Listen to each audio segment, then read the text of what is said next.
Chẳng mà cường ní cứ chia vào Petland tại lại thầm tại bay mơn cùng Purple và $400 model Ford Ranger XL model 2025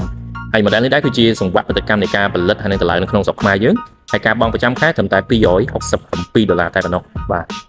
នេះខ្ញុំបង្ហាញរូបភាពមកជុំវិញឡានប្រភេទនេះប្រើជាមួយនឹងប្រភេទយ៉ាន់កង់ដូច XLT ដែរ17 អ៊ីងសបកជាប្រភេទសបក Brixton បាទហើយត្រឡប់កញ្ចក់ពណ៌ខ្មៅដៃទ្វារពណ៌ខ្មៅលេងមកស៊ីមួយពណ៌សហ្នឹងហ្មងហើយឈ្នន់ជាន់ចំហៀងនេះមកជុំវិញឡានស្អាតបាទហើយវាមកជាមួយនឹងប្រភេទឈ្នន់ជាន់ចំហៀងងាយស្រួលក្នុងការឡើងយកវ៉ាន់ត្រង់ក្រោយចឹងប្រភេទនេះតម្លៃត្រឹមតែ$37,900ពណ៌សឥឡូវគឺមានស្តុកស្រាប់បាទហើយផ្នែកខាងក្នុងរបស់ឡានបាទយើងបើកមកឃើញប្រភេទកុងទ័រ digital អេក្រង់កំសាន្តខ្នាតធំមកជាមួយនឹងពង2 auto capitas មានប្រព័ន្ធទប់លំនឹងមួយវិញទៀតមានប្រព័ន្ធជំនួយក្នុងការចុះចំណោតបាទ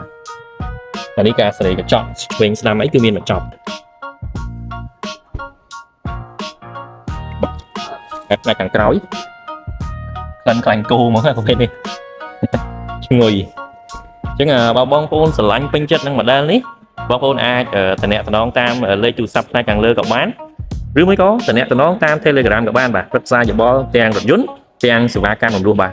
ហើយតាក់ទងមួយការរំលោះយើងអាចរំលោះសុទ្ធ 100% ក៏បានឬមួយក៏បងប្អូនមានប្រាក់ដើមចូលរួមមុនខ្លះក៏បានដែរ